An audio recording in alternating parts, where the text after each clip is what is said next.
അവരുടെ പൂർണ്ണ അനുമതിയോടുകൂടിയാണ് അതിൽ ചോദിച്ചിരിക്കുന്ന ഓരോ ക്വസ്റ്റ്യൻസും ഞാൻ അവരോട് ചോദിച്ചിരിക്കുന്ന രീതിയെ ഈ കഥ അറിയാതെ ആട്ടം കാണുന്ന ചില പൊട്ടന്മാരുണ്ടല്ലോ, ആ പൊട്ടന്മാരാണ് ഈ 7000 പേരെന്ന് വിശ്വസിക്കുന്ന ഒരാളാണ് ഞാൻ. നമസ്കാരം. ശാരികേ നിന്നെ കാണാൻ താരകം മേലെ വന്നു എന്നല്ലേ പാട്ട്. എന്തായാലും ഈ ശാരിക ഇപ്പൊ മേലെ തന്നെയാണ്, ഏറിയിൽ തന്നെയാണ്, താഴെ ഇറങ്ങിയിട്ടില്ലെന്നാണ് തോന്നുന്നത്. ശാരിക ആണെന്ന് നിങ്ങൾക്ക് അറിയാം. മൈൽ സ്റ്റോൺ മേക്കറിൽ 2 ദിവസം മുമ്പ് നമ്മുടെ പ്രശസ്ത നടി രേണുവിനെ കുറിച്ച് ഇന്റർവ്യൂ എടുത്ത് മില്യൺ അടിച്ച അവതാരകയാണ് നമ്മുടെ ഈ ശാരിക. അപ്പോ അതിനകത്ത് ഹോട്ട് സീറ്റ് ആണ് എന്നാണ് അതിന്റെയൊക്കെ പേര്. തീ എന്നൊക്കെ പറയുന്നത്. ശാരിക പറയുന്നത് തീയാണ്, നിനക്ക് അറിഞ്ഞുകൂടെ അത് തീയാണ്, തൊട്ടാ പൊള്ളും. ഇവ യഥാർത്ഥത്തിൽ പൊള്ളിയിരിക്കുന്നത് ശാരികയാണെന്ന് തോന്നുന്നു. കാരണം രേണുസുതിയെ വിളിക്കാനുള്ള ചീത്തകളെല്ലാം ഇപ്പോ ഈ പറയുന്ന ശാരികയെ വിളിക്കുകയാണ്. അപ്പൊ അതിനൊരു പിന്നീട് എന്താണ് ഒരു ക്ലാരിഫിക്കേഷനുമായിട്ട് ആര് വന്നിട്ടുണ്ട്, നമ്മുടെ ശാരിക ആങ്കർ വന്നിട്ടുണ്ട്.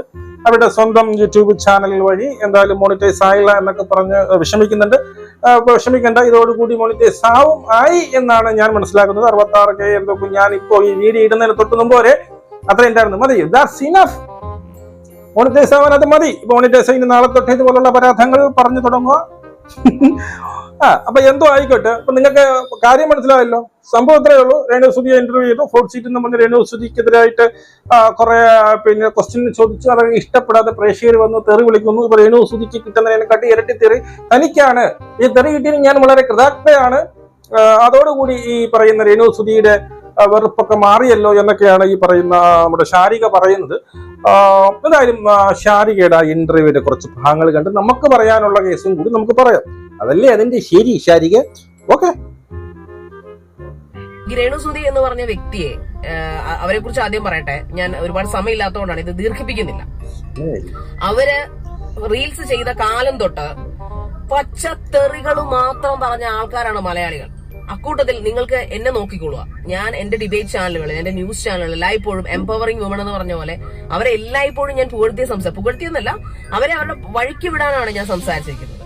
ഓക്കെ, ഇതിൽ ഞാൻ സമ്മതിക്കുന്നു. ഒരു കാര്യം സമ്മതിക്കുന്നു. കാരണം ഈ ശാരിക മുമ്പിട്ട പല 1-2 ചാനലുകളിൽ ഞാൻ കണ്ടിട്ടുണ്ട്. അവിടെയൊക്കെ രേണുസുതിയെ സപ്പോർട്ട് ചെയ്തുകൊണ്ട് തന്നെയാണ് വീഡിയോ ഇട്ടിട്ടുള്ളത്. പിന്നെ ഇതിനകത്ത് പറയുന്ന മറ്റൊരു കാര്യത്തിൽ ഞാൻ വിയോജിക്കുന്നു. എല്ലാവരും ഈ രേണുസുതിയെ പറ്റി എല്ലാവരും പച്ചത്തെറികൾ മാത്രമാണ് പറഞ്ഞത് എന്നുള്ളതിന് ഞാൻ വിരോധിക്കുന്നു. അത് കുറച്ചുപേരെ അവിടെ സംസ്കാരം അനുസരിച്ച് തെറി വിളിക്കുന്നു. വിമർശനം ഞാനും ഒരുപാട് വിമർശിച്ചിട്ടുണ്ട്. അത് വേറെ. പക്ഷെ തെറിയല്ല വിളിച്ചത്. അവിടെ ഒരു തിരുത്തുണ്ട് ശാരിക. അടുത്ത അങ്ങനെ സംസാരിച്ചൊരു വ്യക്തിയാണ് ഞാൻ. അതുകൊണ്ട് തന്നെ രേണുസുതി ഞാൻ വർക്ക് ചെയ്യുന്ന ചാനൽ താഴെ രേണുസുതി കമന്റ് ചെയ്തത് താങ്ക് യു ശാരിക എന്ന് പറഞ്ഞ രേണുസുതി ഒരുപാട് വട്ടം കമന്റ് ചെയ്തിട്ടുണ്ട് ന്യൂസ് ചാനൽസിന്റെ താഴെ. സോ അങ്ങനെ ഇരിക്കുകയാണ് രേണുസുതിയെ ഇങ്ങനെ ഒരു സംഭവത്തിലേക്ക് വിളിക്കുമ്പോൾ ഞാൻ അവിടുത്തെ പ്രോഗ്രാം പ്രൊഡ്യൂസറിനോട് ചോദിച്ചു ഇത് ശരിയാവോ, കാരണം ഞാൻ അവരെ കുറിച്ച് മോശം അങ്ങനെ പറഞ്ഞിട്ടില്ല. അപ്പൊ ശാരിക്ക് അറിയാലോ ഇതിന്റെ ഷോ എന്താണെന്ന്. രേണുസുതി വ്യക്തമായിട്ട് അറിയാം. അങ്ങനെ ഞങ്ങൾ നേരിട്ട് മീറ്റ് ചെയ്യുന്നു. കൃത്യസമയത്ത് തന്നെ രേണുസുതി എത്തി. മറ്റു ഗസ്റ്റിനെ പോലെയല്ല, അവർ കൃത്യസമയത്ത് എത്തി. അപ്പോഴാണ് ഞാൻ അവരുടെ ആ ഒരു വിനയം മനസ്സിലാക്കുന്നത്. ബിക്കോസ് ഷീ സച്ച് എ എന്താ പറയുക ബോൾഡ് ലേഡി. അവരുടെ പൂർണ്ണ അനുമതിയോടുകൂടിയാണ് അതിൽ ചോദിച്ചിരിക്കുന്ന ഓരോ ക്വസ്റ്റ്യൻസും ഞാൻ അവരോട് ചോദിച്ചിരിക്കുന്ന രീതി അവർ പ്രത്യേകം പറഞ്ഞു. അരഗന്റ് ആയിട്ട് തന്നെ ചോദിക്കണം. ചുമ്മാ വെറുതെ ഇങ്ങനെ പേടിച്ച് വിറച്ച് കൊഞ്ചിക്കൊടഞ്ഞ് ചോദിക്കുന്ന താല്പര്യമില്ല. ഓക്കെ, മനസ്സിലായോ? കാര്യം വളരെ വ്യക്തമാണ്. രേണുസുതി പറഞ്ഞിട്ടാണ് ഈ ക്വസ്റ്റ്യൻ ഒക്കെ ചോദിച്ചത്. അതുപോലെ ഇങ്ങനെ തമാശ മട്ടിലൊന്നും ചോദിക്കരുത്. ഇത്രയും അരഗന്റ് ആയിട്ട് തന്നെ എന്നോട് ചോദിക്കണം. അത് താങ്കൾ ആയതുകൊണ്ട് മാത്രമാണ് രേണുസുതി ഈ പറയുന്ന ഇന്റർവ്യൂവിന് വന്നതെന്നാണ് പറയുന്നത്. അതായത് ചുരുക്കി പറഞ്ഞാൽ പറ്റിപ്പായിരുന്നു. ആൾക്കാരെ ഈ പറയുന്ന പ്രേക്ഷകരെ ചൂഷണം ചെയ്ത് അവരെ വലിപ്പിച്ച് ഉണ്ടാക്കിയ വ്യൂ ആണ്. മനസ്സിലായല്ലോ?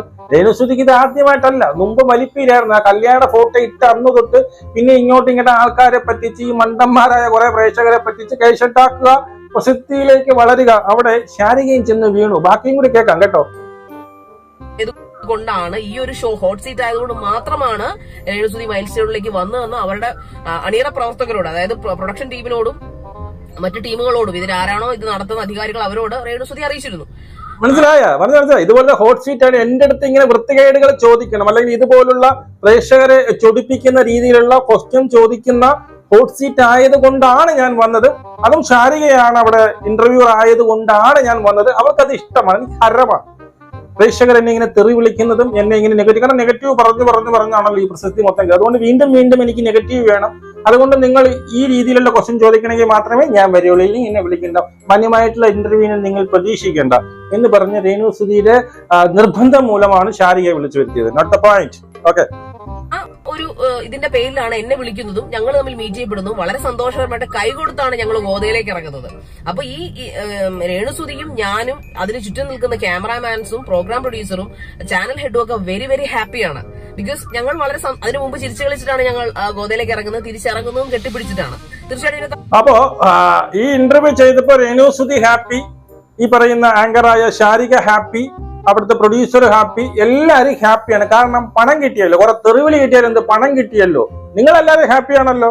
അപ്പോ മറ്റുള്ളവരെ കണ്ടോന്ന് നിൽക്കുന്ന കുറെ പേരുണ്ട്, അവർക്ക് ഹാപ്പി ആവാൻ വേണ്ടി ചിലപ്പോൾ അവർ തെറി വിളിച്ചായിരിക്കും. അപ്പൊ അവർക്ക് ഹാപ്പി ആവണമല്ലോ.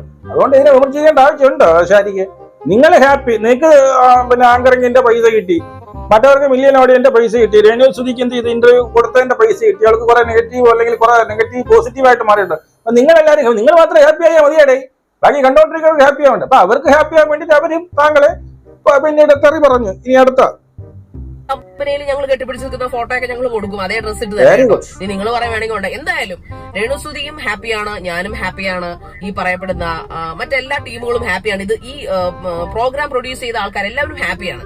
പക്ഷെ പ്രശ്നം പ്രേക്ഷകർക്കാണ്. പക്ഷെ പ്രേക്ഷകർക്കാണ് പ്രേക്ഷകർ ഹാപ്പി ആവണ്ടേ? പിന്നീട് ശാരിക, നിങ്ങൾക്ക് മാത്രമേ ഹാപ്പി ആയാൽ മതിയോ? ഇത് മോശമല്ലേ പറയണത്?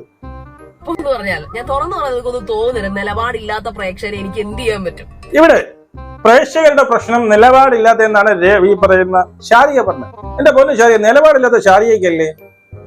ആണോ? പ്രേക്ഷകർക്ക് നിലപാടില്ല എന്ന് പറയുന്നു, ശാരികയ്ക്ക് നിലപാടുണ്ടോ? ശാരിക മറ്റുള്ള ചാനലുകളിൽ എന്താ പറഞ്ഞത്? രേണുസുധി ചെയ്യുന്നതെല്ലാം അവളെ കൊച്ചിനെ അങ്ങനെ വിടൂ എന്ന് പറഞ്ഞെടുത്ത നിലപാട് ഇവിടെ മാറ്റിയത്, പണത്തിന് വേണ്ടി മാറ്റിയത് ശാരികയാണ്. അപ്പൊ നിലപാടില്ലാത്ത ആദ്യത്തെ വ്യക്തി താങ്കളാണ്. അല്ല, താങ്കൾ ഒരു നിലപാട് എടുത്തിട്ടുണ്ടെങ്കിൽ അതിൽ ഉറച്ചു നിൽക്കണം. പണം കിട്ടുമെന്ന് പറയുമ്പോൾ ആ നിലപാട് മാറ്റരുത്.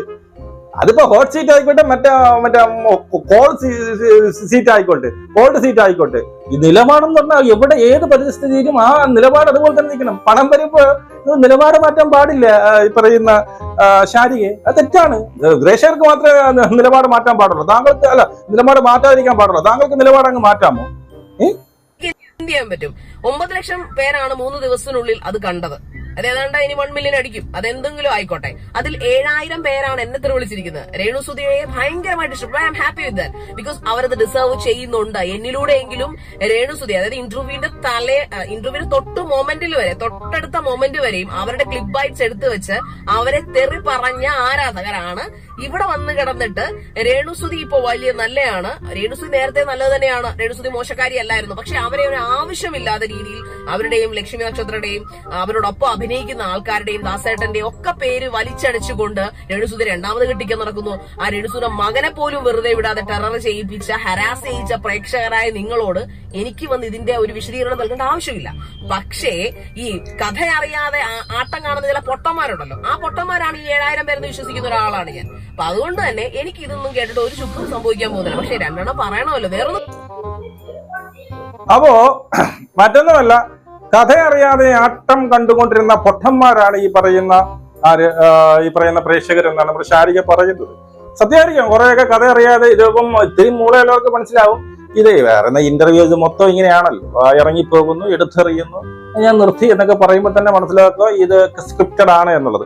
പിന്നെ ഇവിടെ ഈ പറയുന്ന ഇപ്പൊ ഞാൻ തന്നെ വന്ന് താങ്കളെ ഇത് വിമർശിച്ച് താങ്കളെ ഇങ്ങനെ ചെയ്യാൻ പാടില്ല എന്ന് പറഞ്ഞതിന്റെ അർത്ഥം ഞാൻ രേണുസുധിയെ സപ്പോർട്ട് ചെയ്യുന്നു എന്നുള്ളതല്ല. അത് ഞാൻ ഇപ്പോഴേ ക്ലിയർ ആക്കാം.